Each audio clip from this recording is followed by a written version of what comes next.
Hello again, Broncos country. Really excited to chop up some Broncos with you all this week. Bourbon, Broncos, and no BS. Orange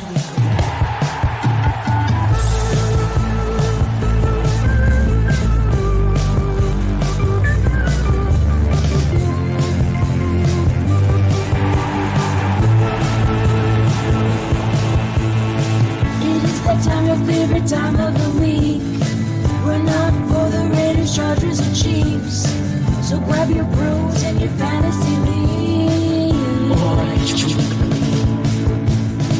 We got that blue and orange blood that you bleed. Like Lindsay, Sutton, and Judy.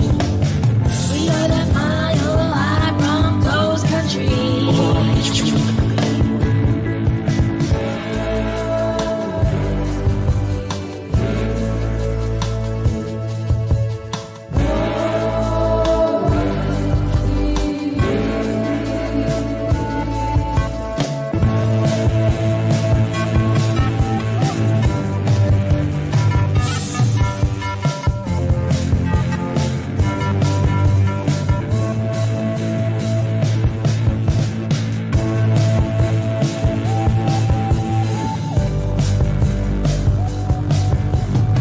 Orange Weekly, fans, brews, and Broncos news.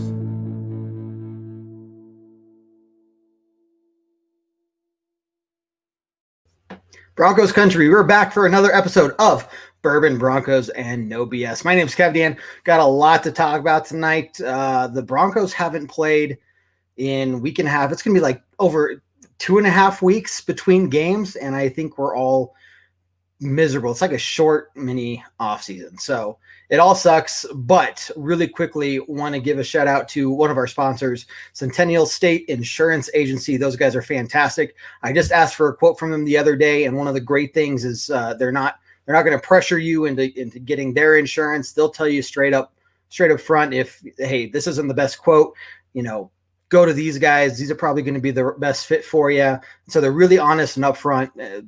Great people. So if you're looking for insurance and you don't want any pressure, you're just looking for a quote, go ahead and contact Centennial State Insurance Agency. With that, it's time to talk about some Broncos. So we got Team Buffball captain here, David. How you doing? Oh, another beautiful Jason, night. who doesn't have a team, and then Jared, Team Visor, team of one. Anyway, how you guys doing?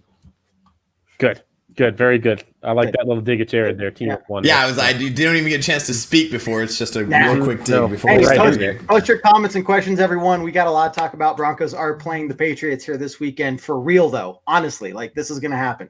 Oh, please. I wish you hadn't said that. Why would you say that? Because I just did. Because if it doesn't happen, then they forfeit and we win, which we're going to win either way, so it doesn't really matter. And what? And we're not going to. They're going to forfeit. If they have to cancel again because of the Patriots, they're going to forfeit. You realize that the Bills had the Titans had 2 full weeks where they screwed up the schedule. So I don't think Patriots won. We could be playing this time next week. Right. Yeah. Mm-hmm. Right. This game, and there was just a crazy interception return by the Titans. That's one of the better plays I think you'll see all year. It's a fun game, at least. It's going to be quite the game. So let's break it down and start with you, Jared. Some injury reports, and I know there's some speculation on who's going to play or whatnot, but I guess just over this time from your last pregame podcast to what we're looking at now, what are some changes or some things that we need to look for? I mean, the biggest one just straight off the bat is the return of Cam Newton. He got cleared for COVID protocol day. So he's going to be back. He'll be a starting quarterback. Obviously, having Drew Lock back, having a higher chance of having Drew Lock back. They haven't really officially, they came out and say he's ready to play. He's going to be playing in the game. But Vic Fangio is pretty much leaning towards that. He was leaning towards him being healthier towards last week, and I think giving him this extra week gives him a week to heal up a little bit better. So obviously those are the two biggest pieces, and then adding the fact that Stephon Gilmore will probably not be back because with COVID protocols, so we have that going for us as well. And I think that's the biggest thing we're looking forward to is both quarterbacks should be healthy, should be back ready to play, so we will be having starting quarterbacks. Yeah, and that'll be huge, especially like Jared, if you said Gilmore can't go. Cam definitely going to play at this point. Like you said, cleared from COVID protocol today, so he's going to go, no question. But that makes it a lot easier for the young quarterback to, in his first game back, to navigate what I'm sure will be an exotic kind of pass rush from New England. They don't have any one guy on that defense who really gets after the quarterback, but you can expect Bill Belichick especially to bring a lot of looks at the young QB. So to not have a piece like Gilmore back there, that would be a big, big plus for us. So if you're Belichick, do you have any difference in your game plan if we had been starting Rippin or Driscoll, whoever we wanted to start back there versus Drew Lock? Or is this, hey, young quarterback, same game plan? Yes and no. So the playbook's going to be a little bit more open for the Broncos, and they're going to have to be able to know that. The other thing too is that what they studied, their film study is going to change completely. Mm-hmm. So from studying the one game that we had with Rippin, game and a quarter with Rippin, to 6 or 7. What has he played? Like 8 games now. Mm-hmm. Lock. So you have a lot more film to study on. So there's a lot more tendencies that you can look at. Other than that, though, I don't think the game plan as far as the defense is going to change much. As far as trying to get to the quarterback, you're still gonna. We were talking about this on the pregame podcast. Is you're still gonna only send 3 or 4 and drop everybody else because our offensive line hasn't been able to hold 3-4 man rushes as well as we want them to. Not at all, right? Yeah, and on the flip side, I would add that offensively for the Patriots, it's an entirely different game with Cam Newton, which I think is easy to say. But, obviously they were going to be starting Stidham, who was their original QB3 as well. And obviously Cam Newton now adds that mobile threat that Stidham doesn't really have. And so that definitely opens up the playbook for them even more so. The Patriots have been a very run-heavy team this year, using that option as Cam. And what they like to do is they really like to spread it out, especially those 1-2 yard plays that they need towards the goal line. They'll put Cam back to where he has the option to pass. And so the defense has to respect that. At the same time, it still allows Cam to run it. And so offensively, I would say that the Patriots having Cam Newton back is a more of a benefit than the Broncos having Lock back for this week. Mm-hmm. Yeah. Oh, yes. Definitely. And, credit to Josh McDaniels, as little as I want to give him credit for anything. He has completely changed what that offense does this season in order to maximize what he's got and use the players that he has and the skill sets that those players have. We've seen Cam Newton be successful at passing. They haven't asked him to do a ton in the passing game. And these design quarterback runs that everybody was just kind of fretting over whether we were going to see, they had no problem integrating those into their offense. Seemingly, it went very, very smoothly. The backs have adjusted well. The tight ends have adjusted really well, even though they've got rookie tight ends this year. That whole offense, when it gets in sync behind Cam, is really, really potent. It's going to be a big test for this defense. Completely agree. I think what I'm looking forward to is Philip Lindsay. I'm obviously he's 100%. I'm curious how big of an impact he's going to have. I think we can all expect that 1-2 punch between him and Melvin Gordon, right? But kind of waiting to see how that all pans out against this Pats defense. Well, I think with the Philip Lindsay thing, you're going to see Melvin Gordon getting the bulk of all the carries to begin with. You're going to see Philip Lindsay getting put in a couple situations, maybe some longer situations, to try to get the speed on the edge. But for the most part, you're probably going to see, coming back from an injury, Melvin Gordon's going to be taking the bulk of a lot of these carries. You're not going to see a 50-50, even a 60-40 split. I don't think this game. I think you'll see it down the road. Or if for some reason, and it's happened before, if he starts getting the hot hand, if Lindsay starts getting the hot hand, they're going to keep giving it to him and they're going to just ride him. But I don't expect to see him have a huge game coming back, game one coming back. Okay. I would add to that, though, what we saw in week 1, the new style of where they put both Gordon and Lindsay out on the field at the same time. A bit of a unique look that you don't see around the league too much, putting their 2 running backs out on the field at the same time. Creates a totally different look and dynamic that the defense has to respect. And so I agree that, Gordon's probably going to receive most of the carries, but definitely expect to see a good amount of Lindsay on the field, whether it's, pass protection or just, again, that unique look that the Patriots won't have a ton of film on as far as how to defend properly. Yeah, absolutely. It's going to be really, really fun to watch that kind of offensive diversity. And Philip Lindsay did say this week his toe is back to 100%. He has no issues with it right now, health-wise. And so it was really good to get him a little bit of extra rest. I know we were thinking about maybe getting him back for the Jets game, but he was talking about how it just, you don't really think about how crucial your toe is just even to walking until it's injured. And then when you have to cut on it, when you have to run on it, when you have to change direction with it, it becomes basically impossible, even with what's basically just a sprained toe, to do your job anyway effectively. So really, really good to have him at 100% again. Well, I think it's one of those things that, could he have come back if we absolutely needed him? Maybe, but at this point we have so many starters injured and out that, you know what, I would much rather him take 1-2 extra weeks just to make sure. I mean, it's not worth at this point rushing anybody out on the field, no matter including Drew Lock. Including Drew Lock. Yeah.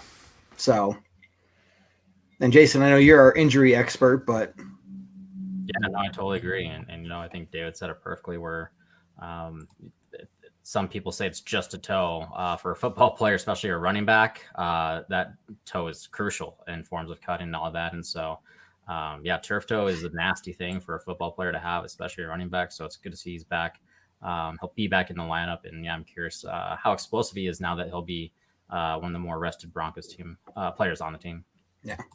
So Daniel here. Daniel, how you doing? We also got Cindy and Jose up in here. Thanks for watching. Hey, everyone, post your comments, post your questions. We're here to talk with you, not at you. So I know this is a Broncos show, but it is some big news and some quick takes on it with Jets releasing Le'Veon Bell. And just cut to the chase. Before anyone says Broncos need to go get him, no, not happening. But other than that, kind of your quick takes on all of that. Man, what a dumpster fire. Like, we don't have it great this season, injuries and whatever with this, that, and the other thing. But I got to tell you, we're not the Jets. Like, we don't have the problems that they have. And good God, man, do you remember when Adam Gase used to coach here and we were happy to have him? I think we might be the last team that was happy to have him. Rightfully so. Yeah. Yeah, I mean, Le'Veon Bell, he just hasn't. They pulled him in thinking he was going to be their savior for the running back game, the running game, and he's just not producing like he did when he was in Pittsburgh, and that's just the facts. He's not being that workhorse they need him to be. He's getting injured. I'm not sure what the circumstances are surrounding because he just came back from an injury last week. He got put on the IR. He came back from an injury. He didn't do much. So it's interesting to see the release of him, probably to save some cap room, maybe, my assumption is. But I don't know the whole situation. I think they just needed him and Gase just needed to be on different teams like that. I think that relationship was over. Some personality disorders. To be fair, I think that no team is right for Gase, or Gase isn't right for any team. He just shouldn't be. He shouldn't be. The fact that he still has a job. Let's be honest. I can't believe we've lost 2 coaching staffs in the NFL so far this year, and Gase is not one of them yet. Right. Yeah. The Falcons didn't wait until the end of the season, but the Jets are going to wait. All right. Okay. Mm-hmm. Well, they don't know what they're doing. Okay. Jose also asks, hope Chubb balls out and gets a couple sacks. So we did see him really show up against the Jets game. And that's the guy that we were dying to see back. Obviously, he's working back from his injury. We knew he was going to probably take some time. And it looks like it finally all clicked. So I guess at this point, especially Jason, with knowing what his injury was and everything, is this going to be what we expect from him, or was it a combination of but it was the Jets? So I mean, of course, he was going to have a good game. I would say it's the type of game that you hope to see an athlete have when they're coming back from an ACL. It doesn't matter who that opponent is. Again, we've talked about it in weeks past, so I don't want to beat a dead horse. But the biggest hurdle for an athlete at this point is that confidence, right? Getting that confidence back in the knee, getting that confidence back that they're going to be okay once they do their job. And so, again, it doesn't matter who that team is against. When you have that big kind of breakout game as you come back from an injury, that kind of just sets the wheels going. That builds your confidence, that gives you the confidence that you can be the player that you were pre-injury. And so I'm excited. I think he's going to, keep getting better from here. It's nice to see he finally had that big game because I think he's going to use that, really build on it. He now has a couple weeks rest on top of it, so he'll be rested. He'll have more confidence in his abilities and his knee. I think he's going to have a great season from here on out. Yeah, and Jason, this is something that we've actually talked about in the Orange Weekly chat. I think that confidence factor is underrated. I think that you have one of those big games and you can go forward being like, okay, I still can do this. And I mean, look at the Broncos last year. We started off, we didn't have a sack for the first 5 games. That's true. That is right. True. And then you get that first sack and it's like, okay, guys, we can do this now. Right, we can play defense. We could do this, and I think especially with Chubb coming off an injury, I think Jason hit it right on the head. Like that confidence factor is really going to play into these next couple of games, and I really hope it not only the confidence factor of his playability, but his motivation as a leader on that defense to be able to get them excited and get them going. Mm-hmm. Yeah, and he's been playing better every game already. It's not the kind of box scores that you expect to see from a number 5 overall pick. But he's been affecting the run game. He's had quality pass rushes that haven't gotten home, mixed in with some working his way back plays. But this as a breakout game, it always feels good to get a few sacks under your belt in one game. And now I think that's going to be, we're going to see him build on that as the season goes along. Now, just more consistency which is what we wanted to kind of see all along. Absolutely. And I would say too, you hope it has a snowball effect, right? The more good games he has, the more other teams have to respect that and start double teaming him, and then opens up opportunities for the rest of our pass rush. And that's the key that we haven't seen much this year until the Jets game was a lack of full pass rush. Well, they didn't have to worry about anybody. So you hope that, he can keep doing well, keep building, and then eventually teams will have to start double teaming him and open up more opportunities for the rest of the guys. I really like what the aspect you brought up, Jared, is that leadership. I think this team is, especially with Von Miller not being out there, I think that's something that I don't want to say is lacking, but it's maybe not as strong as it was, with Chris Harris Jr. and Von Miller out there, and how both those guys gone. I think Drew Lock is doing his best to step up, and obviously we haven't had him, but I think a guy like Bradley Chubb is in the perfect position to really become that guy that people need to look to, right? Go out there, set the example for everyone. And it's good to see how well he's been playing. And I think, like you said, that confidence moving forward, but I think bigger than that, I mean, this team needs somebody to really, rally around, but rally behind. And I think I can't think of anyone better than Bradley Chubb to really, at least on the defensive side of the ball, step in and do that. Maybe Justin Simmons, but well, if you think about it, I mean, our defense may not be as young as our offense, but it's still very young with the absence of Von Miller and a lot of these guys. I think Kareem Jackson is the only guy out there that's been in the league longer than 5 years. Right. So if you look at it that way, and Kareem Jackson has, if you watch him, he's really rallying that defense, and he's become a leader on that defense, which I love. And one of the reasons I love the guy. And he's been playing okay here and there, but I think he's been doing pretty well as a leader on that defense. And I think Chubb can really become that. And nothing against Von Miller. I love the guy as a player. He's not really that leadership mentality. He's kind of more of a quiet, soft-spoken guy, kind of talking on the sideline, not somebody to get somebody hype up for the game. But I think Bradley Chubb and Kareem Jackson can be that dynamic duo of leadership on that defense. And honestly, between the two of them, that's what's going to need to happen until Justin Simmons and some of these guys, like I think AJ Johnson does it pretty well. And once he's been around for a little bit longer, you're going to see people start rallying behind him, and that's what we need. Okay, I want to keep these comments moving. Hey, everyone, thanks for watching. This is Bourbon Broncos No BS. If you haven't done so already, grab that drink, kick back, relax. I think we all need it. Obviously, we miss Broncos football. So we need a little something to hold us over, right? So like I said, post those comments, post those questions. Jose's got another one here. Still thinks he has a chance if the defense puts pressure on. So this is something that now that Cam's back, I'm kind of wondering what your guys' thoughts are. Obviously, you got the dual threat from Cam Newton, either the ability to run or he has a hell of an arm, right? So I guess when you're the defense, you're Coach Fangio, you're looking at this, I guess, where do you find the balance, between, hey, yeah, you can cover everybody in the backfield knowing that Cam's probably just going to get away and run 20, 30 yards, or do you keep that spy there and, try to get to him first? I guess just how do you deal with somebody like Cam Newton that is just so proficient at both? Well, one thing I think we may see less of this week than we have seen in weeks past with the Broncos is middle linebacker blitzes. Last week we saw like a few double inside linebacker blitzes, and those were really effective against a guy like Sam Darnold. But yes, Raymond, we are live right now, for better or worse. It's happening all in front of you at the moment. anyway, we were able to get to Sam Darnold quite a bit on those. I don't think that's a successful strategy against a guy like Cam Newton, because if he breaks past just one guy, he's already into your second level, and then there's nobody to stop him until he hits your secondary. Yeah. So I think we may see less of that this week. Rushing maybe 4 maximum. I don't know that a spy is the worst idea. What I have questions about in that is who's really athletic enough. Is A.J. Johnson athletic enough to spy Cam Newton? Because I don't think Josie Jewell is.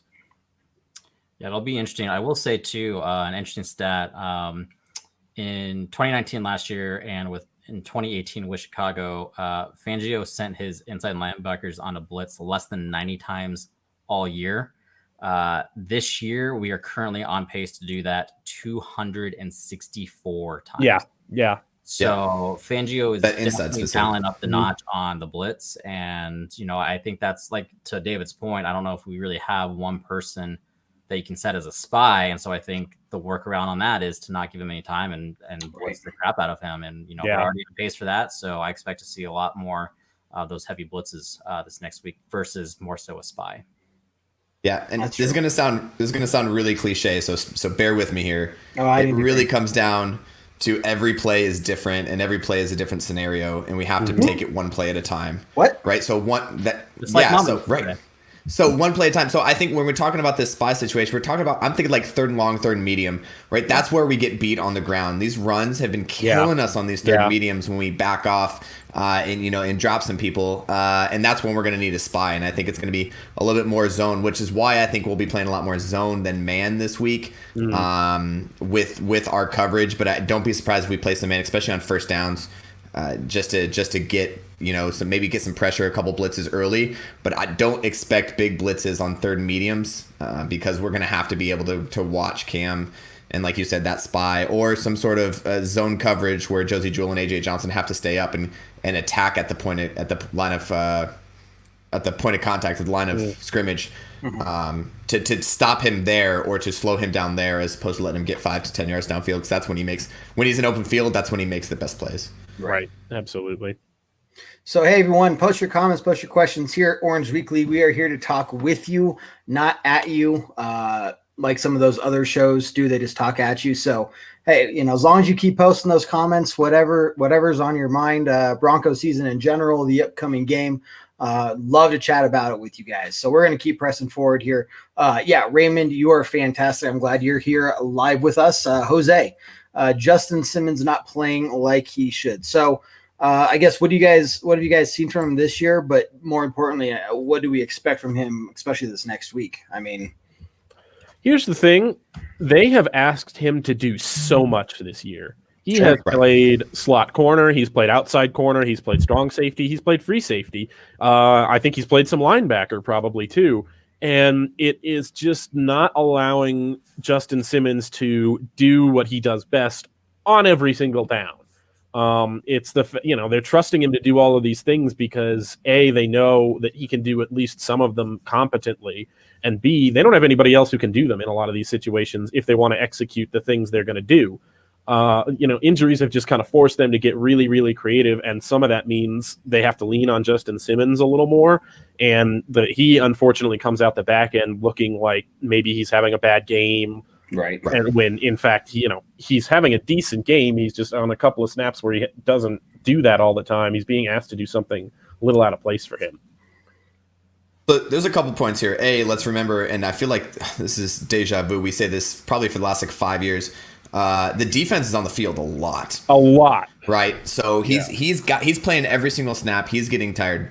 And B, like David said, they're pulling him down in the box a lot. His run defense grade is amazing. And he's doing very well in the run defense. And you get him one-on-one open field tackle to somebody, he's doing very well.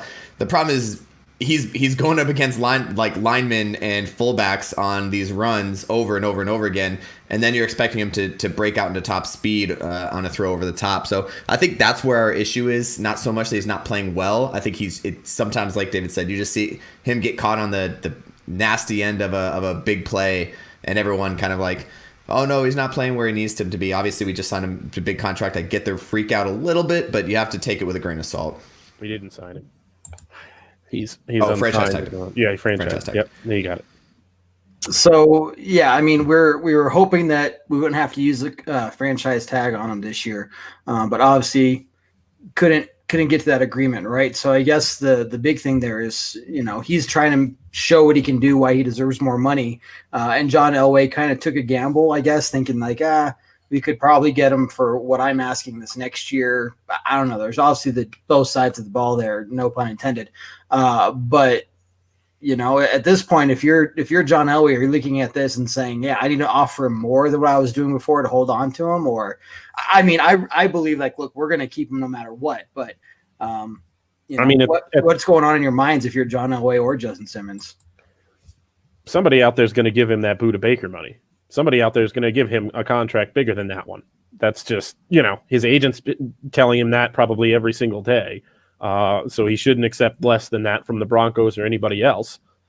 So if I'm John Elway, I know that, and I'm going to have to plan ahead accordingly. If you really want to keep Justin Simmons, you're going to have to pay him. Yeah, it's going to be a tricky situation moving forward. One workaround that players hate, but GMs love is that franchise tag. And there have been situations before where you just keep franchise tagging, you keep franchise tagging, and you keep franchise tagging, and obviously doesn't help that relationship, and the player can always try to hold out or whatever. But I'll be interested to see, especially, and keep in mind too, we're a quarter of the way through this season, right? Yeah. I'm not. I for the record, I'm not saying we will, but say we do go 12-4.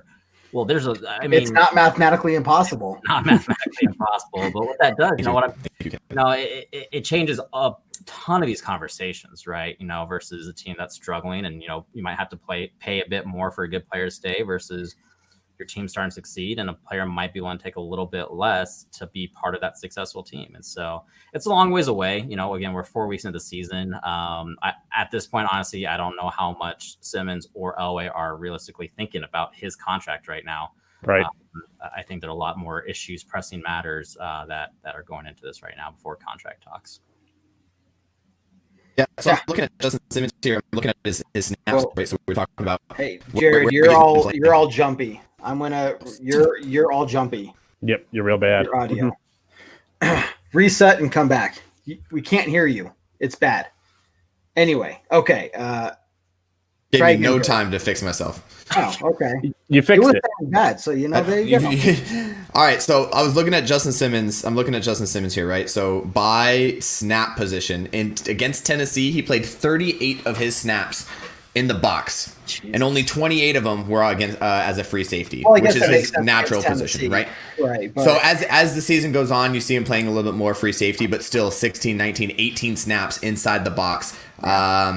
Against New York, he played 11 snaps at slot corner. Yeah, and 48 at free safety. And again, they're just throwing him all over the place. And I think that's important to remember because his stats don't look terrible. Again, you guys see these big plays. He's still one of the top ranked free safeties in the league. And like you guys have all mentioned, there's a lot of people out there begging to pay for a good free safety in this league. And he is definitely one of them. Yeah. Honestly, I think you gotta, one name that doesn't keep getting brought up, Ojemudia. I think the first couple games we were like, yeah, I mean, he's not off. Like, he's a rookie. He's just like a step behind. It's going to take him some time to really pick it up and watch him grow throughout the season, right? But in the last couple of weeks, holy crap, like that guy has improved drastically. So you have him back there continuing to improve dramatically every week, and Justin Simmons. I mean, you're going to start looking at have a really strong backfield out there.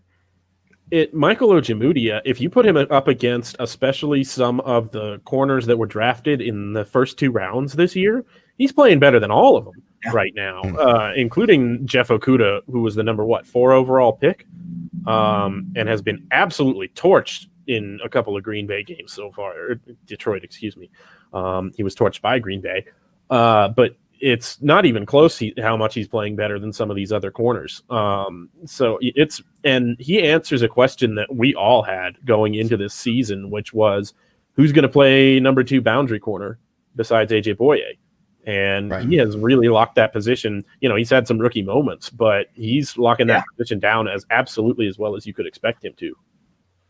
Well, and the best thing about his rookie moments is they came early in the season. Every single week he's gotten better, and not just big That's plays so let little. up. Like those first couple games were rough for him in a couple situations. They were picking on him, but really his last 2 games, and we're not talking about receivers that are. I mean, maybe New York didn't have any great receiving core, but that Tampa Bay game, he played very well against Tom Brady and that Tampa Bay offense. So, he keeps getting better, and that's just going to bolster our defense so much better. And the fact that he's getting this playtime with AJ Boye being out is really helping him and his stock. And Look, go ahead. I totally agree. That experience is huge, and I think people keep getting hung up on that game against the Steelers. I think even against the Titans, he wasn't bad. Week 2, Bad week out 1, against the yeah. Steelers, One and play not- against the Steelers, and- really. Just and- one, yeah. right, one big play, right? Yeah. But regardless, that game was a cluster and a half, especially that first half, right? I don't think you can fault any defensive player for the way that game turned out. And I think for whatever reason, people are hung up on that one game.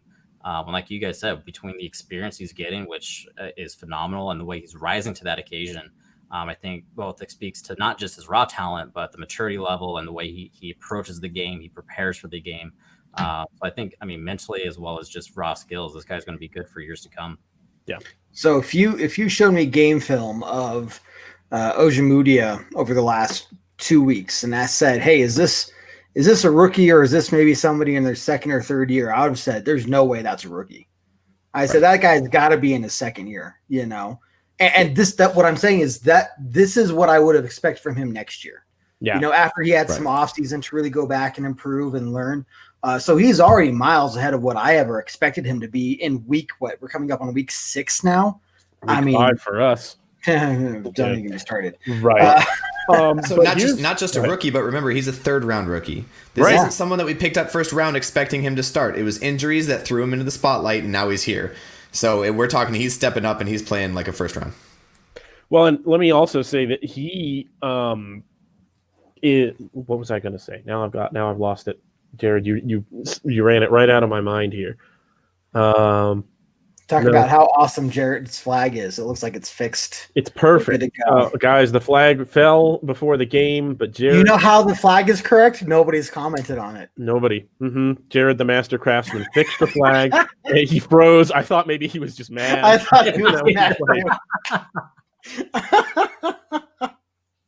Oh, man. I missed everything. I think my internet shit the bed. As soon as they said, David left his thought, and I was like, man, if anything is, we can talk about how Jared's flag is correct. Yeah. And you just kind of froze like you were making that face. You were like making that, but you froze. And we thought you were just all pissed about it. But no, you were frozen. Anyway. I still can't remember what I was going to say about Michael Ojemudia. So why don't we just let's move on? Yeah, I should be cut off. I'm good. I think so. Okay, what else we got? Hey, everyone, post your comments, post your questions. We're going to keep staying here for a while and talking about whatever you want to talk about. So, Jose, you're here. Raymond, I know you're up in here.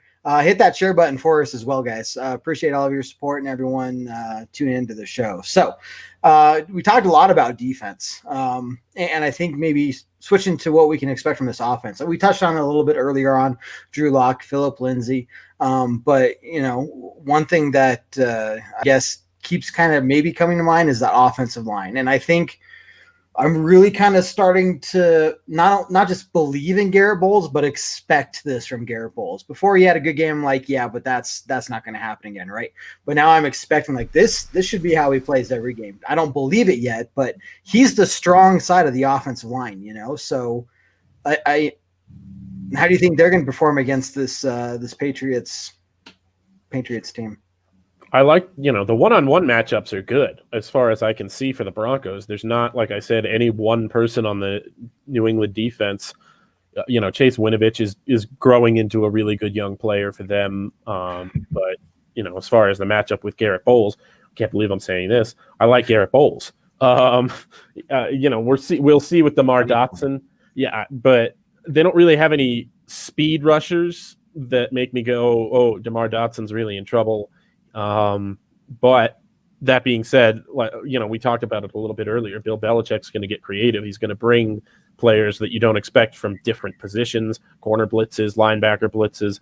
It's going to be up to whoever's at quarterback to really be able to spot those pressures and call them out to the offensive line so the protection can adjust. All right, guys, hear me out. If my internet doesn't shut out. All right. So I am sold on Bowles. I'm sold on Bowles. I think he's turned the corner. I think he's going to be that guy that we need to have. And I think not picking up his 5th-year option really helped us out. And I think it really bolstered him to be motivated. And I think we need to re-sign him during this offseason. But hear me out on this game specifically. We're going up against one of the best defensive-minded, hands down, best defensive-minded coaches in the league. And they're going to send, just like David said, they're going to send stunts. They're going to send some weird blitzes. They're going to send extra people. Watch Garrett Bowles this game and see if he picks that up. If he picks those up, he and honestly, he might get a holding penalty or two. I don't be surprised if he doesn't get if he does get a holding penalty. But watch how he picks up this extra stuff that Bill Belichick is going to throw at him, because they're going to. They're going to try to confuse him. They're going to try to confuse the entire offensive line. And if he comes out of this game and he plays a very good game, maybe one holding penalty, and in general just protects Drew Lock as he's coming back, you have to get sold on Garrett Bowles for the rest of the season and hopefully as a future, because we've had so many issues at that position in the past.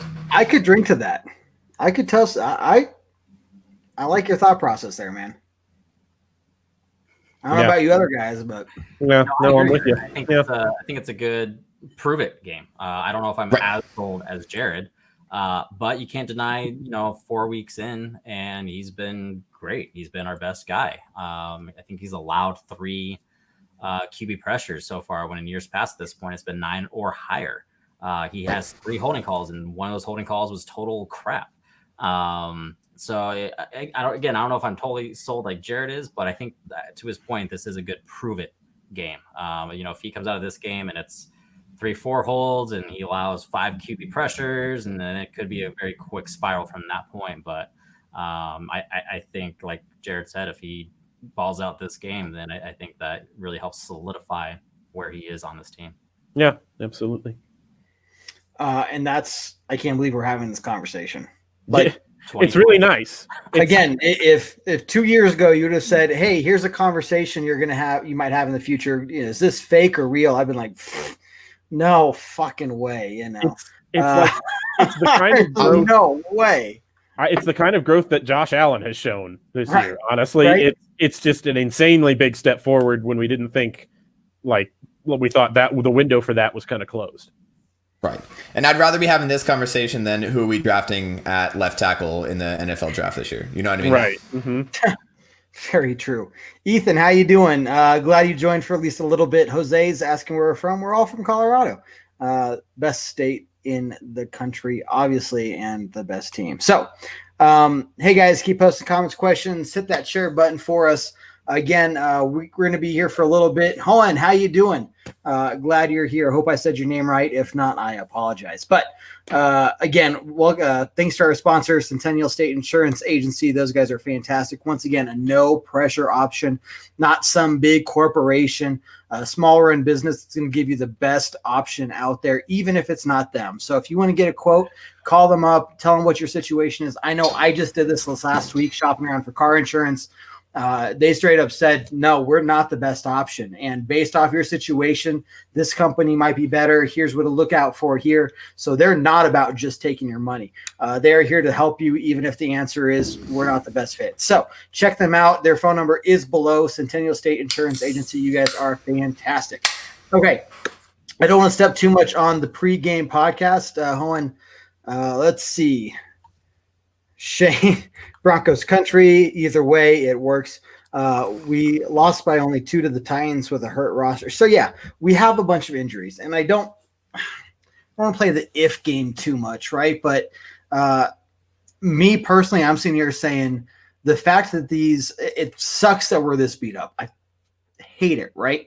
But we're seeing all these young guys like Ojemudia get this starting experience. And I can only imagine how much that's going to make us better next year once we are 100% healthy, And I guess, how excited are you about this team in the long term? Young pieces. We got a ton of young pieces right now, and the coaching is really going to determine whether we can put it together. I think the defensive coaching and same. Hold on, thank you. I think the defensive coaching staff with these young defensive players has shown what they can do. We haven't really, I don't think, figured out what we have as far as an offensive coaching staff and developing young players because they're all new. Well, I think Eric Studesville is still here. But, for the most part, that's a, 1 year staff you're working with. So it's a bummer that we're probably going to miss Noah Fant and, KJ Hamler this game. A real bummer for KJ Hamler with that hamstring injury too. I don't mean to go off on a tangent for him, but that, we all kind of were worried that hamstring that he had in late training camp was going to be one of those injuries that just lingered all year. And it's turning out to be that way, unfortunately. So hopefully he can, because it's not going to be to the point where he's so bad that you have to hold him on IR. There's not going to be any real point to doing it, but he's just not going to be 100% all year. Bummer for him. But back to my original point, which was that we have a ton of potential on the defensive side of the ball with these coaches. What do we have with these offensive coaches? Are they going to be able to turn these young wide receivers and young tight ends into superstars like they have the potential to be? What do you guys think, Jared, especially? Yeah, so I'm going to railroad your question here, Kevin. So talking about the coaches, I think that Pat Shurmur is an experienced coach in the league, and he's doing things with this young team that we weren't expecting possible. I mean, honestly, when was the last time the Broncos had put up 37, right? 37 points. Like, when was the last time an offense with a second-year undrafted quarterback who got a half a week of practice, right? So, again, we can take it with a grain of salt. We're playing just an absolutely trash defense. But honestly, this coaching staff has gotten better every single week.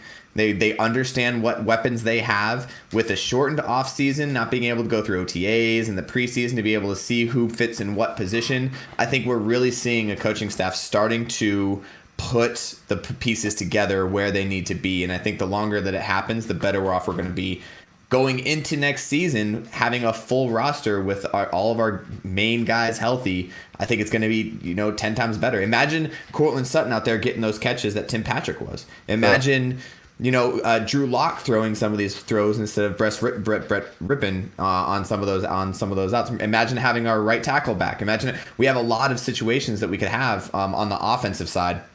And on the defensive side, we're still one of the top 5 defenses in the league.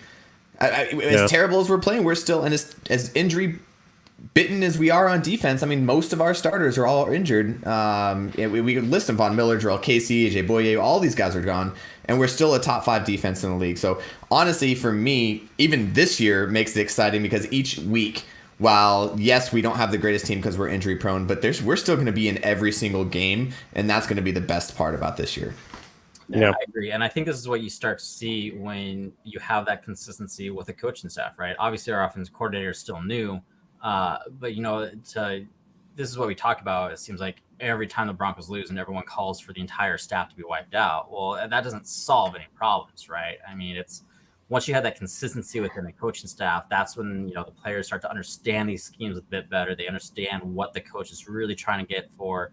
And so I think what Jared was saying is I think we're starting to see some of those dividends pay off a little bit, and it's still early on, but I think you're starting to kind of see, all right, hey, things are starting to click. Hey, we're dealing with an injury bug right now, but these pieces are starting to fit together a bit better. And so I think to that, it is exciting, and I expect this Broncos team. I really think we're on the right track. Results might not be there this year for X, Y, Z reasons, but I think I can confidently say for the first time in a while, the Broncos are at least heading in the right direction. David, would you say we're trending up?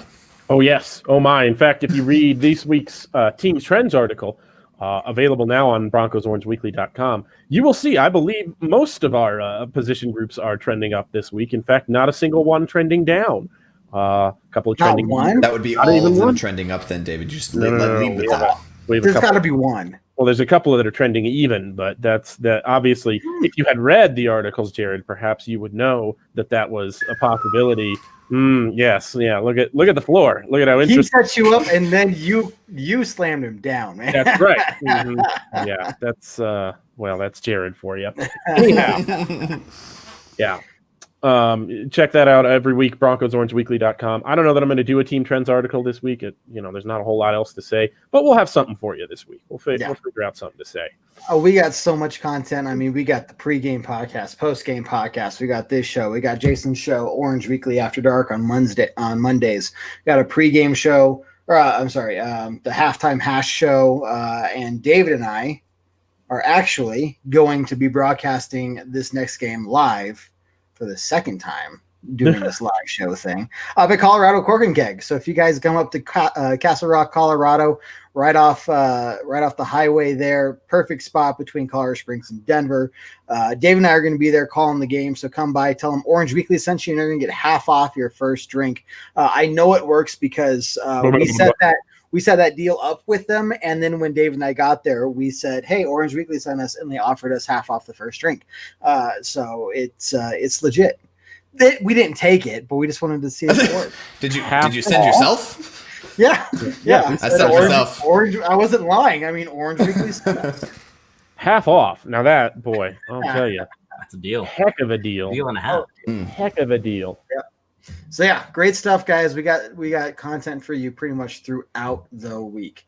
Jose says, let me get my plane ticket. Yeah, man, come on out. It'd be worth it. It would be, because then you get to hang out with me and David. It's gonna be good stuff. Okay, guys, let's start thinking about wrapping this up. I guess obviously 1-3 is not where you wanted to be. These kind of injuries isn't where you want to be, but maybe what are some things you're looking forward to, not just this game, but kind of the rest of the season, where you want to see this team keep going other than, we're not mathematically eliminated. Maybe some more substance than that. Right now, I'll go last. Yeah. Jared will go last. I'll go first to get it over with. I will say this: if the Broncos can pull out a win against the Patriots, then we are looking at a huge next few weeks after that. Between week 7 against the Chiefs, week 8 against the Chargers, and week 10 against the Raiders. If we can manage to pull ourselves to 2-3, we've got a monster playoff feeling month for the Broncos here. And who knows? I think it goes beyond just saying we're not mathematically eliminated. I think we're in a position where, hey, if we pull out, take things one game at a time, find a way to fight ourselves in through some wins here. The Raiders just showed the Chiefs are not indestructible. I don't know. We could be, halfway through the season, bit past the halfway point, having different conversations than what we were, 1 or 2 weeks ago. So I'm excited for the next, month and a half, especially if we can pull out a win against the Patriots. Despite our injuries, we could be in a very interesting and very exciting position halfway through the season. And it's been a while since we've been able to say that as Broncos fans. Yeah, very much so. And it's, whatever happens in those games, it's going to be really interesting to see how our young players build on themselves, on their performances, how they develop through that stretch of games, really throughout this whole season. I think we have one of the toughest strength of schedules remaining as far as current strength of schedule goes. And it's, a really good challenge for a team that we hope is well coached and has a lot of young talent at a lot of key positions. Who's going to develop, who's going to show out. Obviously, I don't know that everybody we want to become a superstar will become a superstar before our eyes in that stretch. But the guys that do kind of grow and evolve, it's going to be really, really exciting to see who can take that next step as we face stiffer competition. Yeah. Right, and as to add to that, I guess, to see what these guys do against the Kansas City Chiefs, the Chargers, and the Raiders going forward. And, obviously our division is going to be our biggest competition. We play each one of them twice a year, and seeing what some of these young guys can do against them. And then hopefully having that excitement to go forward into next season and towards the end of this season, seeing what we have and what we are capable of doing with the team that we have. I keep calling it, the replacements at this point, right? We have a lot of people on injury, and we have a lot of guys that we've just kind of picked up off of random practice squads and our practice squad. But but seeing what we can do against those teams. And again, going back to every game except for maybe the Tampa Bay game, we death by inches, right? We could have won those other 2 games. Is very capable and within our reach to win those other 2 games. And do I think it's going to be the same through the rest of the year? Probably not. But I do know that we're going to see a lot of really good things from these Denver Broncos, and I think that we're going to learn as we go through. And don't be surprised, especially in the second half of the season, that we're starting to get our groove together and we're starting to win games that we shouldn't be winning. Yeah. It could still be a very dangerous team to come up against down the stretch. Yeah, absolutely. Overall, I think win-losses is the most important stat, right? But I'm looking for consistency. Players are going to have bad games. That's fine. But how do they bounce back? Are they coming in every game just as good, if not better, than they were last week when it comes to these rookies, right? We're seeing that from guys like Ojemudia, especially. Jerry Jeudy. Holy crap. This guy's on fire. Great. Yeah. Tim Patrick, not a rookie like we talked about earlier, but he's been doing really well. Josie Jewell, he had a lights-out game last week, but Oh, I'm sorry. Jared's flag is. Oh no! Oh man! Would I have noticed? No, yeah. I wouldn't have. I couldn't stop noticing. I saw it happen. So lingering. Yeah, it was. There was. Anyway, Josie Jewell did fantastic last week. So how's he going to do this week? So, if you start to see consistency. Get that WD-40, man. Get it fixed up. If you start seeing that consistency with these young guys, like I'm saying, this next year, and I completely agree, we start getting our groove, we're going to be winning some of these games. But then you think about what this is going to mean down the road. I think it's just, we've said it before, and I'll say it again, we're on the right track. Couldn't say that over the past years, right? So absolutely. Yeah. William, how you doing? He says we are very well spoken. Hey, first timer, fantastic, man. Appreciate you being here. We're here every Tuesday night, 7 p.m. Mountain Time. Jason show Monday nights at 9 p.m. Mountain Time. What is going on now? Oh, Jared, the Jeremy's comment. Hold on. I'll throw Jeremy's comment in here. Mm-hmm. We're talking about the flag. Look, we've done enough with the flag. I'm fine. Okay. William, check out our pregame podcast. Check out our postgame podcast. We got written content on BroncosOrangeWeekly.com. Welcome aboard. We're super excited to have you. One thing you could do for us, if you're feeling charitable, if not, we understand. Just go on to iTunes, throw us a 5-star review on Apple Podcasts. That helps our visibility so much. If you like us, let us know. Yeah. If I may, Kev, to interject, I know this is your show, not mine, but it's our show. It's our show. I would like to give, especially anyone who. Oh God! It's legit. I'm excited. Okay. For the first timers or people who might not have seen my show yet, and I'm excited because it took a quarter of a season to be able to give this year's first Mile High salute on my show. And so I gave mine to Garrett Bowles last night, but I just give a preview of what goes on Monday nights. I'd like to go around and see who you guys would all give your Mile High salutes to for our win against the Jets. Yeah, I'm gonna go with Bradley Chubb. If I can go first. I know one of his sacks was because the turf monster got Sam Darnold, and that'll happen. But man, he played really, really well against the pass and against the run. We talked about him earlier, a player coming back from injury, regaining that confidence. And he did exactly what we expected him to do. He balled out against an inferior team, and he kicked ass, and it's going to be really nice to watch him improve on that. Yeah, David, do you want to go ahead and tell everybody what mine's going to be? I bet it starts with a T. It does, yeah. And it ends with an atric. Shut the heck up. Yeah. Yes. It's Tim Patrick, baby. Yeah, Tim Patrick. Look, Tim Patrick played a very good game in the absence of Cortland Sutton, and I've talked him up a lot. And normally we've been using him as kind of like a pull-off wide receiver to try to pull safeties, try to pull somebody off so we can throw the underneath route. But you obviously need to see him step up and become that number one wide receiver, that big guy that can be able to make those plays, and he did. He stepped up into that role very well. He caught almost everything that was thrown to him, and he did it very well. So I am going to give my Mile High salute to Tim Patrick. Nice. So this guy, we just signed him for a big contract.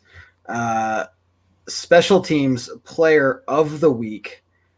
Multiple, I think it was 2 50-plus yard field goals. Mile high salute, Brandon McManus. I mean, this is the kind of thing that we need from him consistently. And he's always been good, but, the fact he can go out in there and essentially, I mean, if he had missed one of those, you're talking about a completely different game there, especially at the end, right? So this guy definitely deserves one. And just, glad he was on our team that night. That's for sure. Yeah. And to end not end on a depressing note, but to make a depressing note, he's the only active Super Bowl 50 roster on the team right now. Thanks, Jared. Yeah, I just Really? what can I? Way to put a damper on the Mile High segment. I know. I need to not bring it down. I need to bring it down. But it is important to know. I'm going to give another one to Jared for reminding us that we're not mathematically eliminated. We are not mathematically eliminated from the playoffs, guys. I will say that each and every week until math proves me wrong. Oh, man. No, there are a lot of players you could pick from that game. Josie Jewell was a name that we said. Melvin Gordon was another Jerry one. Jeudy. I mean, there are multiple people you can pick from that game. And that's, Jason, from me joining your show every now and then, I don't think we've had too many times where we've had like a lot of options to pick from. So to be fair, the wins are have been hard to come by since we instituted the Mile High Salute segment. But you're right. The few that we have been able to award, usually it's one standout. Yep. Okay, guys. Remember, Dave and I are going to be at what? Jared, your flag is falling again. No, it's not. But get it together. No. Come on. The kicker comment. It's my fault. It's the Brendan McManus comment. It's all my fault. It's fun. Yeah, no, it's good. Okay, Dave and I are going to be at Colorado Cork and Keg this Sunday for the Broncos Patriots game. Come by and check them out in Castle Rock, Colorado. Tell them Orange Weekly sent you, and you get half off your first drink. Any other major closing thoughts, guys, around the room, starting with you, Jason? Hey, again, exciting few weeks if we're able to pull off a win against the Patriots, which I think is possible. It could be some very exciting weeks to follow. So buckle up, Broncos country. It could be a fun ride here soon. Yeah, it's going to be good to just have Broncos football back again, right? Couple of unexpected bye week here, and the players not super happy about it, understandably. But Coach Fangio keeps it in perspective. A guy whose daughter had COVID-19. As it turns out, and recovered, thankfully. But, that's the most important thing. Keep everybody healthy. We'll get to the games, and we're going to get one this week, looks like. Right. I mean, again, looking forward to the future, and on 99% of this is that I'm excited to watch these young guys ball out, and a lot of these guys are starting to do it, and I think that's the best part about it. Watching that Jerry Jeudy catch really got me rolling for the Broncos and excited and, posting on Twitters and whatnot. So I'm excited to see what the rest of these young guys can do going forward. And that's what I'm going to be watching for the rest of the season. So yeah, I'm excited for that. I think this year has a lot more potential than other people may think. I mean, before this Jets game, we're calling, fire the coaches, tank for Trevor or whoever, we want to get in the first round pick and just look, we have potential here. Is it going to be an amazing season? Are we going to go 13-3? No, but there's like Jason said, there are some times that we're going to win games we're not supposed to win. And those games are going to be fantastic to see. So I'm in it for the long haul, guys. Like, obviously I want to win week to week, and it's important to think nothing but week to week, but I mean, looking down the line, I haven't felt this good since we signed Peyton Manning, and we said, now we have a future, right? So, that's all I have. Okay. Let's see. Red Cloud. Oh, there you are, man. This whole time I'm like, man, either Red Cloud's ignoring us or he just doesn't want to talk to us. God, okay. Well, there good you to go. see you, Cloud. Thanks for coming by. We're also looking forward At to the end. He's like, I'll just come by at the end of the show and say hi. Pop right in, Red Cloud. That's great. Pop right in. Okay, guys, I think it's time to sign this off. Check out our podcast. Check out Centennial State Insurance Agency for a no-pressure quote and all of our other shows and content. David, can't wait to see you. Make sure you bring your Orange Weekly snowball hat because that's a good luck charm. And We will do it, absolutely. And Well, go ahead, Jared. go ahead, David. Oh, I was just going to say, as always. Same thing as we always sign off. Go Broncos. You're not mathematically eliminated. Oh, Oh, go no, Broncos. it's not how we normally sign off. That's not how Go the- Broncos. Let's try this again. Kevin. Time for the end of the That show, guy. and so we always say, Go Go Broncos. Broncos. Do what I like, yeah, I do what I like, yeah, I do what I like. Sipping goose, sip is right, and I go with the flow, yeah, I go with the flow, yeah, I go with the flow, cause I know I'm the show. In the zone, here I go, in the zone, here I go, in the zone, here I go, yeah, they know I'm a pro.